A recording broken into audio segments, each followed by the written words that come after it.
kamsholozi.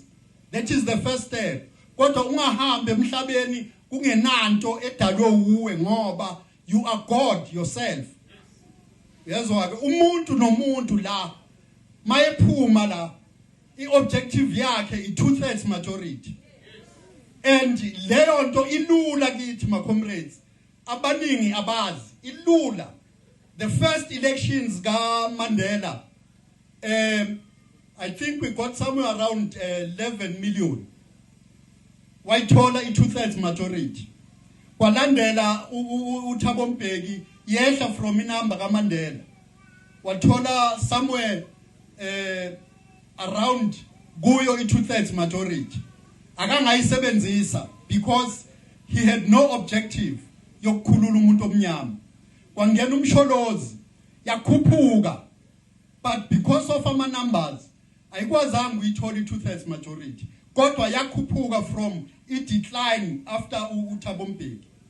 Leyo nto leyo ikutshela ukuthi in the entire country iGauteng ne-KZN are two deciding factors kuma elections, simply because of the Zuma factor, Msholozi factor. Abantu abazi ukuthi i-IFP iphuma ku-ANC, i-UDM iphuma ku-ANC, i-COPE iphuma ku-ANC, i-EFF iphuma ku-ANC. Kodwa kaze kutatazele umhlaba njengoba sekudaleke i-COPE. Do you know why? Niyazi ukuthi yini indaba? uThabo mbeki ushilo wathi ngeke avotele iANC. Akuzange kube nankinga. Bayithulela nje. Washo no Khalima Mhlanto wathi ngeke ayivotele iANC. Abashongo lutho. Kuthe uZuma mayesho kwanyakaza umhlaba hayi ANC. Unyakaze uKing Charles eEngland. Kwanyakaza uJoe Biden eAmerica. Kwanyakaza all the Belgian lokhuza kings. Ngoba even la around the SADC, i-MPLA iyayathuka, i-ZANU PF iyayathuka, because they know ukuthi kushintsha umhlaba. Lokuba comfortable ko ZANU PF no APLA nabo MPLA kuzophela. Now we are faced with a real freedom, highly fake here democracy. The whole continent was actually made fools ngalama democracies. It is a plan yabelungu ukuthi lonke izwe maselithanda kuba inkinga. Le democracy esinayo ayiqhamukanga ngobunzima buka Mandela, no. Iqhamuke ngokurealize kwabo Anton Rupert nabo Harry Oppenheimer ukuthi ngathi kuthanda kuba kubi manje. Let's do this thing before kuphenduka yonke into. They had an interest yokuthi bangalahlekelwa ama-mines, bangalahlekelwa yonke into asebeyakile.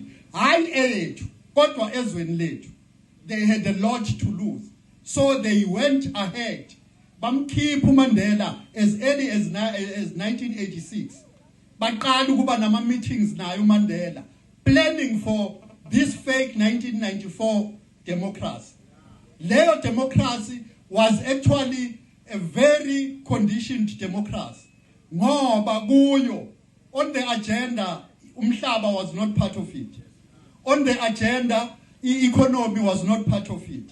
That is why we have a cadre ebizwa ngoThembisile Chris Hani eyalahlekelwa umphefumulo wayo ikwazile ukusihlula ispecial branch outside the country.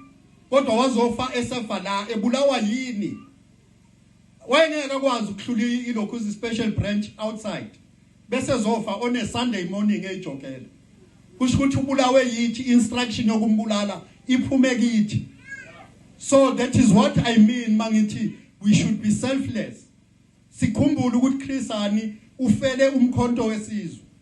Abantu bomkhonto wesizwe they met ngoba sebebona abantu bengcebelekile bebusa outside.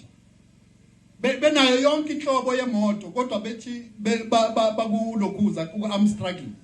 Bebusa angifuni ukubabala ngamagama. Kodwa kwakunjalo into eyafika nombono womkhonto wesizwe 1961.